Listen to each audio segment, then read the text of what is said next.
Hello, my dear students. Welcome to our online class of English literature. And today we are going to discuss page number 17.7 and the stanza that is last one. And let's see what happens next.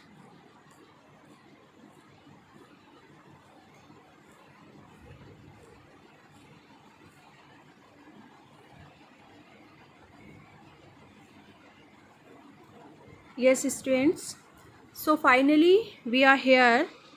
Now it was Christmas time and there was snow on the ground. जैसे कि मैंने आपको previous period में बताया था कि Wanda पेट्रॉन्स्की जो थी वो टाउन को लेफ्ट कर चुकी है। अभी मैडी जो है वो उस सदमे से बाहर पूरी तरीके से नहीं आ पाई है और वो और पैगी दोनों लोग मिल करके वेंडा पेट्रॉन्स्की के लिए एक लेटर लिखते हैं, एक फ्रेंडली लेटर लिखते हैं जिसमें वो उसको बताते हैं कि उसने गेम को जीत लिया है, वो कॉन्टेस्ट की विनर है। उसके अलावा उसकी जो ड्राइंग्स थे दे वर रियली वेरी अमेजिंग, है ना। तो बोलना तो वो डायरेक्टली चाहते थे उसको सॉरी, लेकिन वो जो लेटर था वो एक फ्रेंडली मैनर में वो लोग लिखते हैं और फ्रेंडली मैनर में ही उसको विद लॉट्स ऑफ लव वो उसको बॉगिंस हाइट के लिए मेल कर देते हैं। लेकिन उसको क्योंकि उनको नहीं पता था कि वेंडा पेट्रॉन्स्की कहाँ पर शिफ्ट हुई है, तो डेफिनेटली उन्होंने एनवेलप के ऊपर प्लीज़ फॉरवर्ड लिख दिया था, जिससे कि जिसको भी बॉगिंस हाइट पर वो लेटर मिले वो उसको वेंडा पेट्रॉन्स्की के लिए शिफ्ट कर दें। सो फाइनली कई दिन बीत जाते हैं, वेंडा का तो कोई जवाब नहीं आया, लेकिन इट वाज एक्सपेक्टेड कि वेंडा शायद उनकी बातों से इतना ज़्यादा हर्ट हुई है that she is not replying of the letter, वो लेटर का जवाब जो है नहीं देना चाहती है। But for that they were not blaming to her because it was obvious that if any person will get so much humiliation, तो डेफिनेटली ही वुड नॉट और she would not give the answer. तो they were expecting शायद कि उन्होंने इतना ज़्यादा उसको hurt किया है that she does not want to respond to the letter. And again weeks went by and Venda did not answer, and Peggy had begun to forget the whole business. But Mary, when she goes to sleep, she always used to prepare her speeches in defense of Venda Petronsky, and she had decided that if ever anybody picked on someone, so definitely she would speak up, she would take a stand, even if it meant to lose Peggy's friendship. Okay, so now here we are going to discuss the Christmas time है कि देखते हैं कि क्या होता है। Now it was Christmas time and there was snow on the ground. आगे बताते हैं नरेटर कि क्रिसमस का टाइम था और अब क्योंकि क्रिसमस जो है वो दिसंबर के मंथ में ही होता है, 25 दिसंबर, तो डेफिनेटली विंटर सीज़न होता है। और अब जो सीज़न है वो स्नो फॉलिंग का है, जब ग्राउंड पर या ज़मीन पर बर्फ़ देखने को मिल रही थी, यानी स्नोफॉल जो है वो स्टार्ट हो चुका है। Christmas bells and a small tree decorated the classroom. उस स्कूल में जो उनका रूम नंबर 13 जो क्लास रूम है, वहाँ के जो स्टूडेंट्स हैं उन्होंने क्लास को डेकोरेट किया है क्रिसमस बेल्स के साथ, एज़ वेल एज़ एक छोटे से स्मॉल ट्री के साथ जो क्रिसमस ट्री होता है। On the last day of school before the holidays the teacher showed the class a letter she had received that morning. क्योंकि अभी स्कूल ऑफ होने वाले हैं, स्कूल का लास्ट डे था, है ना, और हॉलीडेज से पहले जो टीचर थी मिस मासून, उन्होंने क्लास को एक लेटर दिखाया that she had received that morning, जो कि उनको आज सुबह ही मिला था।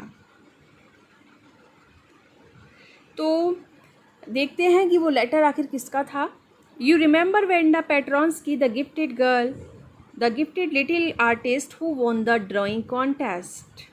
जो मिस मासून हैं वो क्लास से ये सवाल करती हैं, ये क्वेश्चन पूछती हैं, क्या आपको वेंडा पेट्रॉन्स्की याद है, वही गिफ्टेड गर्ल, वही छोटी आर्टिस्ट, वही कलाकार छोटी जिसको कि गॉड गिफ्टेड है।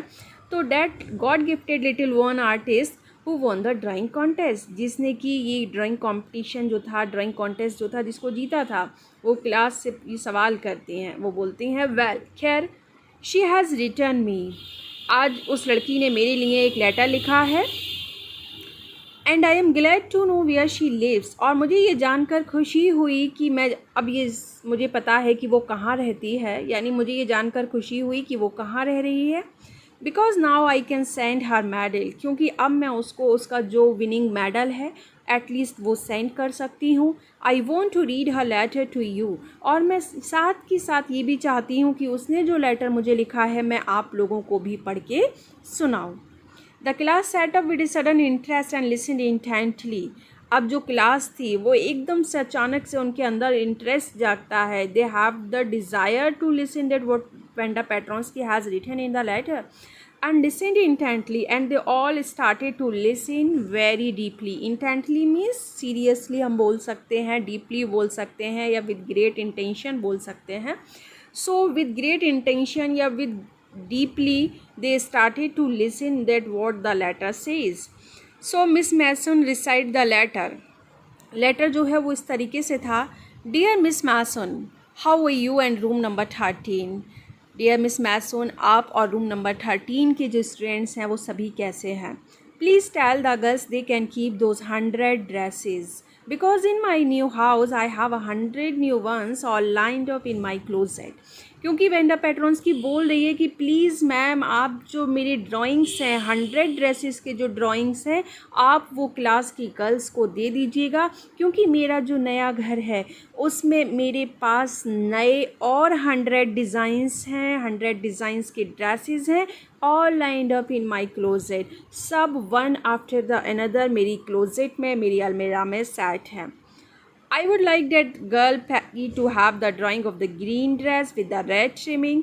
वो आगे बोलती है कि मैं चाहूँगी कि वो जो हमारे क्लास की लड़की है पैगी, आप उसको वो ग्रीन ड्रेस दें जिसमें रेड कलर की ट्रिमिंग हो रखी है, रेड कलर की ऑर्नामेंटिंग हो रखी है. एंड हर फ्रेंड मैडी, और जो पैगी की फ्रेंड मैडी है, to have the blue one, आप उसको ब्लू वन जो ड्रेस है वो दे दीजिएगा. फॉर क्रिसमस, ये दोनों वही ड्रेसेस हैं जिसके बारे में वेंडा पेट्रोन्स्की ने बताया था और गर्ल्स ने कमेंट किया था कि green dress with red ribbon, उसमें तो तुम बिल्कुल क्रिसमस ट्री लगोगी. तो वेंडा ने वही बोला है कि ग्रीन ड्रेस जिसकी रेड ट्रिमिंग के साथ है वो पैगी को दे दीजिएगा, एंड जो ब्लू फेडेड ड्रेस है, जो ब्लू ड्रेस है वो मैडी को दे दीजिएगा. For Christmas I miss that school, और क्रिसमस के लिए, क्रिसमस के मौके पर मैं उस स्कूल को मिस कर रही हूँ.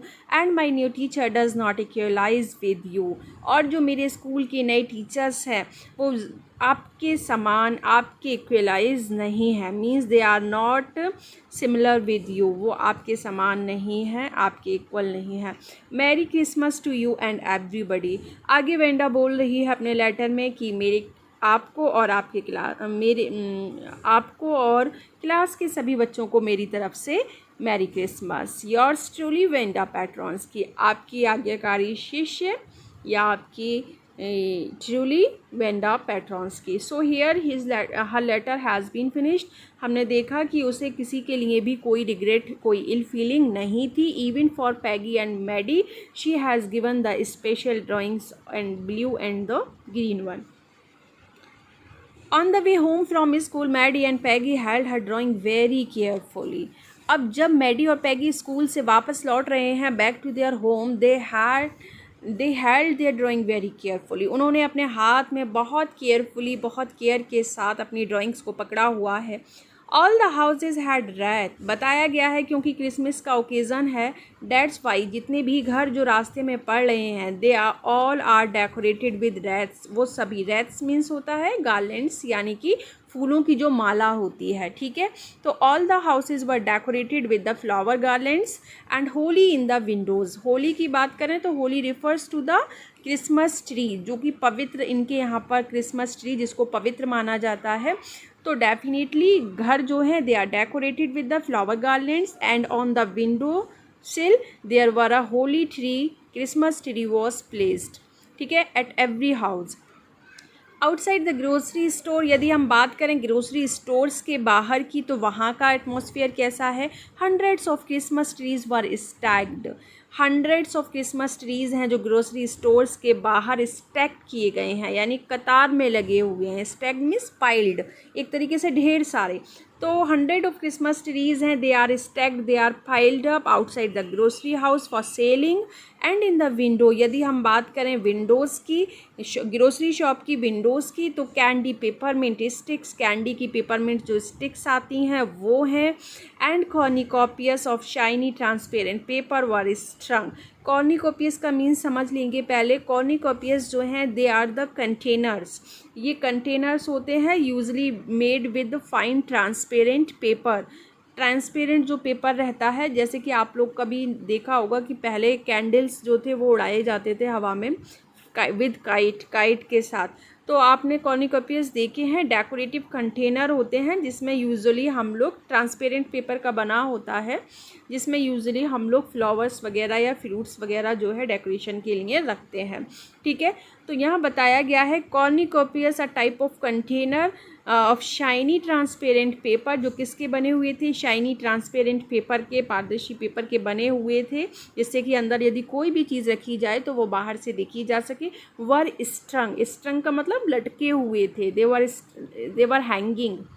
ओके, तो they were hanging cornucopias and candy peppermints sticks were hanging in the windows. The air smelled like Christmas. यदि हम हवा की बात करें तो जब कोई भी फेस्टिवल होता है तो एटमॉस्फेयर में जो एक एयर रहती है वो उसी एटमॉस्फेयर वैसा ही बन जाता है। तो क्योंकि क्रिसमस का टाइम है तो डेफिनेटली जो हवा है वो बिल्कुल एयर स्मेल वैसी ही है जैसी क्रिसमस की हवा होती है। And light shining everywhere reflected different colours on the snow. और हर घर से लाइट जो है वो शाइन कर रही है, एवरीवेयर, जहाँ पर भी नज़र जा रही है, everywhere the house are lightning with the different type of reflections lights reflected different colours on the snow. और जब वो लाइट जो है स्नो पर पड़ रही है, ज़मीन पर जो बर्फ़ पड़ी हुई है सभी के घरों के बाहर क्योंकि स्नोफॉल हो रहा है, तो वो जो लाइट है जो बर्फ़ के ऊपर गिर रही है ना, तो it is giving to the snow the different colours. वो क्या कर रही है, वो स्नो को अलग अलग रिफ्लेक्शन हो रहा है उसका लाइट के गिरने की वजह से। तो different type of reflection is being created by the shine of the light when it falls on the snow. Okay, so आगे देखते हैं। बॉय सैड पैगी। पैगी जो है वो अक्सर करके बॉय बोलती है अपनी दोस्त मैडी को प्यार में। वो बोलती है boy this show she really like us, यानी कि उसने हमें जो ड्राइंग दी है तो इससे हमें यही पता चलता है कि शी रियली लाइक्स अस, कि वास्तव में वेंडा हम लोगों को लाइक करती है। It show she got our letter, और इससे हमें ये भी पता चलता है that she has gotten our letter, कि उसको हमारा लेटर जो है वो मिल गया है। And this is her way of saying that everything is all right. और शायद ये जो है हमें ड्राइंग देना उसका एक तरीका है हमको ये बोलने का कि अब हम लोगों के बीच सब कुछ सही है, एंड दैट्स दैट, और यही है सब। यहाँ बात सारी क्लियर कर रही है वो मैडी को, that Wanda Petronski is not angry with us and she is happy now, that's why she has given us her drawing. Okay, I hope so said Maddie sadly. Maddie जो है वो अभी भी दुखी है, उसने दुखी होकर के बोला कि मैं ऐसी ही उम्मीद करती हूँ कि जैसा तुम बोल रही हो। She felt sad because she knew how she would never see the little tight lipped Polish girl again.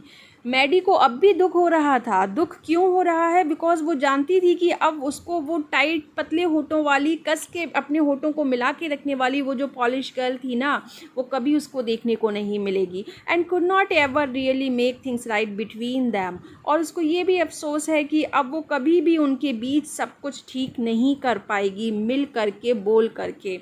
She went home. Maddie अपने घर चली जाती है and she pinned her drawings over a torn place in the pink flowered wallpaper in the bedroom. आगे बताया गया है Maddie जब घर पहुंच जाती है तो उसने अपनी ड्राइंग को पिन अप कर दिया, एक तरीके से ड्राइंग को जा कर के पिंड कर दिया, किसी पिन की सहायता से या किसी नेल की सहायता से उसने उसको अपनी ड्राइंग को लगा दिया। और वो भी कहाँ पर लगाया हुआ है, over a torn place in the pink flowered wallpaper in the bedroom. यानी मैडी का जो बेडरूम है उसमें एक पिंक फूलों का एक वॉलपेपर लगा हुआ है, लेकिन वो वॉलपेपर जो है टॉर्न हो चुका है, वो फट चुका है। तो जहाँ पर वो वॉलपेपर फटा हुआ है वहाँ पर जा कर के क्या किया मैडी ने, उस ड्राइंग को लगा दिया। The shabby room came alive from the brilliancy of the colours. और मैडी क्योंकि वो एक पुअर गर्ल है, उसके घर का वॉलपेपर बता रहा है कि उसकी जो इकोनॉमिकल कंडीशन है वो अच्छी नहीं है। तो उसका जो शेबी रूम है, shabby means old and damaged, तो उसका ये जो ओल्ड एंड डैमेज रूम था, it came alive from the brilliancy of the colours. वो एकदम से अलाइव हो जाता है, जीवित हो उठता है या एकदम से सजीव हो जाता है from the brilliancy of the colours. किसकी वजह से? वेंडा पेट्रोंस्की की ड्राइंग में जो कलर्स हैं उसकी बिलियंसी की वजह से। यानी कि इतने बिलियंट कलर्स थे उस ड्राइंग के अंदर कि उसका जो पूरा रूम था, इट बिकेम अलाइव, वो एकदम से खिल उठा, एकदम से सजीव हो उठा। Maddie sat on her bed, फिर मैडी अपने बेड पे बैठ जाती है। And looked at the drawing, और वो अपनी ड्राइंग को देखने लगती है। She had stood by and said nothing, और वो सोच रही है कि वो चुपचाप पैगी के साथ खड़ी रहा करती थी। एंड सैड नथिंग, और उसने कुछ भी नहीं कहा कभी भी। But Wanda had been nice to her anyway, लेकिन वेंडा जिसके साथ मजाक हुआ, जिसको ह्यूमिलिएशन फेस करना पड़ा, she had been nice to her, वो अब भी उसके साथ कितनी अच्छी है, उसने उसको ड्राइंग दिया है। तो she is still feeling bad for Venda Petronsky that she had never taken any stand for her. Tears blurred her eyes and she gazed for a long time at the picture. उसकी आँखों से tears जो थे उसकी आँखों से बहते रहे, जिसने उसकी आँखों को क्या कर दिया, ब्लर कर दिया, एक तरीके से धुंधला बना दिया। तो आँखों में जब आंसू आ जाते हैं तो डेफिनेटली हम लोगों की जो देखने की वो होती है कैपेसिटी होती है वो ब्लर हो जाती है। तो डेफिनेटली यहाँ वही बात हो रही है कि just because of the tears Maddie's eyes became blurred, उसकी आंखें जो हैं वो ब्लर्ड हो जाती हैं, वो धुंधली हो जाती हैं। And she gazed for a long time at the picture, और वो एकदम फिक्स्ड गेज के साथ घूर घूर करके वो बहुत देर तक उस पिक्चर को देखती रही। Then hastily she rubbed her eyes and studied it intently, और उस पिक्चर को देखते देखते अचानक से उसने बहुत जल्दी से, हैसिली मीन्स हरीडली, उसने बहुत जल्दी से अपनी आइज़ को रब किया एंड स्टडीड इट इंटेंटली, और बहुत डीपली उसने उस पिक्चर को स्टडी किया। The colours in the dress were so vivid, उस ड्राइंग की पिक्चर्स के कलर जो थे वो इतने ज़्यादा विविड थे, इतने ज़्यादा क्लियर थे, इतने ब्राइट थे, that she had scarcely notice the face and head of the drawing, कि उसने वो जो ड्रॉन गर्ल थी जिसके ऊपर वो ड्रेसेस बनाया गया था उसका फेस या उसका हेड तो उसने नोटिस ही नहीं किया था, है ना। तो just because of the brilliancy and brightness of the colour she had not notice the face of the drawing but it looked like her. लेकिन जब उसने उस फेस को नोटिस किया तो what she found that the face is just looking like her face, कि उसका जो चेहरा है वो बिल्कुल उस ड्राइंग में बनी हुई जो गर्ल का फेस है उससे मैच कर रहा है, मैडी। और जब उसने अपनी खुद की ही पिक्चर देखी ड्राइंग में तो वो सरप्राइज हो जाती है, एक्सक्लेमेशन मार्क लगा हुआ है, Maddie it really looked like her own mouth. उसको लग रहा है कि उसका जो माउथ है वो तो बिल्कुल मैडी की तरह है, यानी फेस जो है it is simply similar with Maddie. Why it really looked like her own self, उसको वो सोच रही है कि उसको ये जो ड्राइंग है, ये जो पिक्चर है, उसको ये अपने खुद के जैसी क्यों दिखाई दे रही है। Wanda had really drawn this for her, और ये बात सच है कि वेंडा पेट्रोंस्की ने वो जो ड्राइंग थी वो वास्तव में मैडी के लिए ही बनाई थी, जिसके बारे में वो ग्राउंड में खड़े होकर बात कर रही थी कि उसके पास एक ड्रेस है जिसमें ब्लू कलर का ड्रेस है ना। तो अब पता चल गया है कि उस टाइम पर जब ये लोग गर्ल को टीज़ किया करते थे, वेंडा को टीज़ किया करते थे, उस समय भी वो ड्राइंग को बना रही थी स्पेशली फॉर देम, उन लोगों के लिए। तो इस बात से साफ था that she was not minding their behaviour, कि वो उनके बिहेवियर को माइंड नहीं कर रही थी। Excitedly she ran over to Peggy's, वो दौड़ते हुए बहुत with full excitement and with zest she ran over to Peggy's house, वो पैगी के हाउस की तरफ दौड़ जाती है। शी सैड, और उसके घर पहुंच के बोलती है कि peg let me see your picture, मुझे जल्दी से अपनी पिक्चर देखने दो। What is the matter? asked Peggy as they clattered up to her room where Venda's drawing was lying face down on the bed. बताया गया है पैगी उससे पूछ रही है कि व्हाट इज़ द मैटर, कि आखिर क्या बात है। और ये बात वो तब पूछ रही है व्हेन दे आर क्लैटरिंग, जब वो लोग क्लैटरिंग करते हुए, यानी कि when they create the noise of their foot when they are going up the stairs. ठीक है, so they are hurriedly going up the stairs, वो लोग बहुत तेज़ी से खटखट खटखट, क्लैटरिंग का मतलब खटखट की आवाज़। तो when they are going up to her room through the stairs, तो there was coming the clattering sound of their feet. ठीक है, तो वो खटखट की आवाज़ करते हुए सीधे उस रूम में जाते हैं, स्टेयर्स पे चढ़ते हुए, जहाँ पर वेंडा पेट्रोंस्की की जो ड्राइंग थी जो उसने पैगी के लिए बनाई थी, it was lying face down on the bed. Peggy ने ला करके वो जो ड्राइंग थी उसको उल्टा करके बेड पर रख दिया था, जो फेस था ड्राइंग का वो डाउन था। मैडी केयरफुली रेज्ड इट, और मैडी ने बहुत सावधानी से उस ड्रेस को उठाया, रेज किया उसको। Look she Drew you, that's you, she exclaimed. और जैसे ही उसने पिक्चर को देखा, उसके फेस को देखा, शी एक्सक्लेम्ड इन सरप्राइज, वो बहुत हैरान होकर के, सरप्राइज होकर के बोलती है कि पैगी लुक, देखो, शी ड्रू यू, उसने तुम्हें ड्रॉ किया है, दैट इज़ यू, और ये जो पिक्चर में गर्ल है that is definitely you, and the head and the face of this picture did look like Peggy. और नरेटर बताती हैं कि हाँ, उस पिक्चर का भी जो हेड था एंड फेस था, definitely it was just looking like Peggy's face. And what did I से, सैड पैगी, पैगी बोलती है कि अब मैं क्या कह सकती हूँ, she must have really liked us any way, खैर जो भी हो वो हमें पहले से ही पसंद करती थी। इस चीज़ से ये पता चल रहा है कि उसने स्पेशली वो ड्राइंग पैगी और मैडी के लिए ही बनाई थी, वो भी बहुत पहले से ही, तो डेफिनेटली वो हमें पसंद किया करती थी। Yes she must have agreed Maddie, Maddie भी हाँ, उसकी हाँ में हाँ मिला के बोलती है कि यस शी मस्ट हैव, उसे हमें पसंद करना चाहिए, it is the proof that she liked us, कि वो हमको पसंद करती थी। And she blinked away the tears that came every time she thought of Venda standing alone in that sunny spot in the school yard। और हर बार जब भी Maddie सोच रही है वेंडा पेट्रोंस्की के बारे में कि किस तरीके से वो अकेले स्कूल के यार्ड में धूप वाले जगह पर खड़ी रहा करती थी, तो तब उसकी आंखों से एक आंसू जो है वो ब्लिंक हो जाता है, आंखों से आंसू जो है वो छलक जाता है।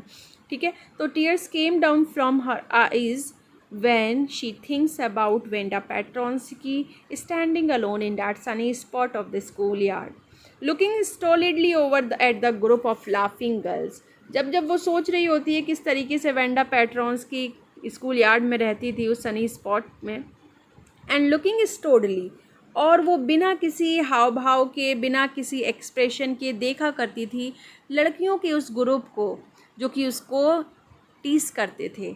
After she had walked off, और फिर उसके बाद वो चले जाया करती थी। आफ्टर शी हैड शेड, क्या कहने के बाद चले जाया करती थी, ये कहने के बाद, sure 100 of them all lined up, कि निश्चित ही उसके पास 100 ड्रेसेस हैं और सभी लाइंड अप हैं, जो कि वन आफ्टर द अनदर उसकी अलमीरा में लगी हुई हैं। तो यहाँ से स्टूडेंट्स हमको पता चलता है that the girl Wanda Petronski was not telling a lie, she use to talk about her drawings, she use to about her 100 dresses that she had drawn very beautifully that were lined up in her closet, but the girl misjudged her, but the girl used to think that she is boasting about her dresses, she has not even simple dresses, but होता क्या है कि जो Wanda थी वो बिल्कुल झूठ नहीं बोल रही थी, she was right at her place, लेकिन हाँ गर्ल्स ने उसको मिसजज किया। इसीलिए इस चैप्टर की थीम जो थी वो यही थी, we should not misjudge other, we should not जज other on the basis of their outer appearances as they may misguide us about others. ठीक है, तो appearances are deceptive and don't judge a book by its cover, they both are the theme of this chapter। You will check out the oral comprehension and as well as thinking about the text questions in your fair notebook, because it will help you to find out the short objective also। Thank you so much students, take care, bye bye।